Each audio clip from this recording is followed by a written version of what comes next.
اهلا بيكم في افكار ووصفات مع روني. النهارده هنعمل مع بعض وصفه جميله جدا بطريقه سهله وبسيطه. هنعمل مع بعض النهارده الدونات باسهل طريقه، ونتيجتها جميله جدا وطعمها خطير. تعالوا نشوف المقادير مع بعض. في طبق هنجيب كوبايه من اللبن الدافي، احط عليها ربع كوبايه من السكر الحبيبات، ومعلقه كبيره من الخميره الفوريه. هبتدي اقلب كل المكونات دي كويس جدا مع بعض، علشان اضمن ان الخميرة تكون دابت كويس جدا مع اللبن، والسكر يكون داب كويس، ميبقاش فيه اي تكتلات موجودة في الطبق.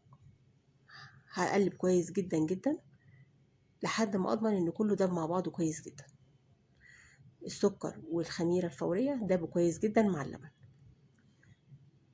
بعد كده هبتدي اجيب الدقيق.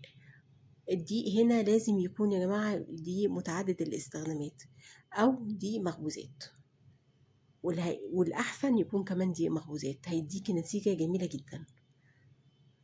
أحط 3 كوبايات من الدقيق المخبوزات وبضاية ورشة صغيرة من الملح، وهبتدي أقلب المكونات دي مع بعض كويس جدا لحد ما تلم معايا وتبقى عجينة بالشكل ده.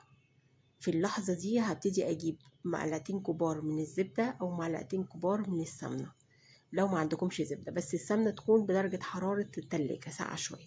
هبتدي أعجن لمدة 10 دقايق ل15 دقيقة لحد ما تنعم معايا العجينة بالشكل ده.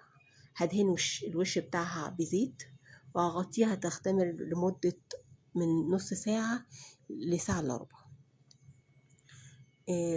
لازم طبعا يتضاعف حجمها بالشكل اللي انتوا شايفينه ده.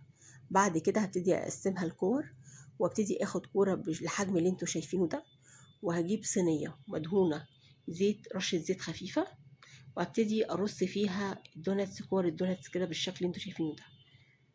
طبعا الكورة لسه هتختمر تاني، فما تعملوش الكورة كبيرة من الاول، تبقى الحجم كده صغير شوية بالشكل ده. طبعا هسيبها تاني تتخمر تاني لمدة نص ساعة.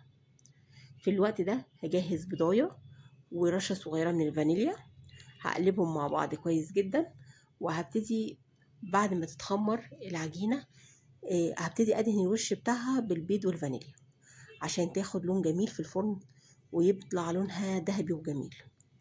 بعد ما ادهنهم كويس قوي بالبيض والفانيليا، هدخلهم فرن على درجة حرارة 200، طبعا مسخنة قبلها بنص ساعة. هتاخد بالظبط من 15 ل 20 دقيقة، وهتطلع بالشكل اللي انتوا شايفينه ده.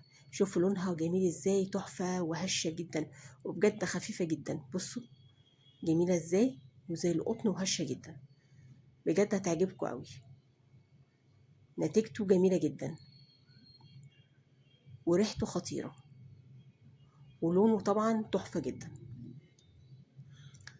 طبعا هسيبه يبرد شوية لحد ما اجهز الشوكولاتة اللي هحشي بيها كمان.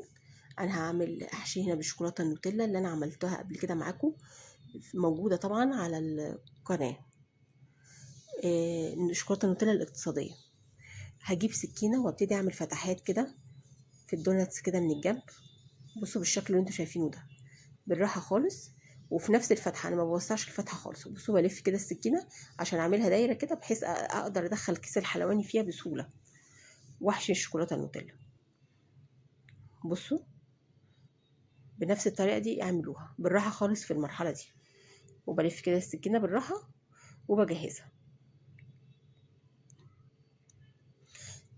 بعد كده هحضر الشوكولاتة، احطها في كيس حلواني شوكولاتة نوتيلا، وهبتدي احشي الدوناتس بالطريقة دي. بصوا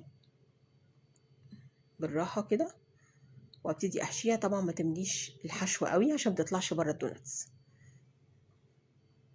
بالشكل ده. طبعا انت بتحسيها بايدك ان هي في ايدك كده ابتدت تتقل. هعمل واحدة تاني معاكم. هبتدي احشي بالراحة. بصوا يعني بجد هو جميل جدا ونتيجته رهيبة. بصوا افتح واحدة معاكم جميلة ازاي، وهشة جدا وطرية قوي، بجد نتيجته خطيرة.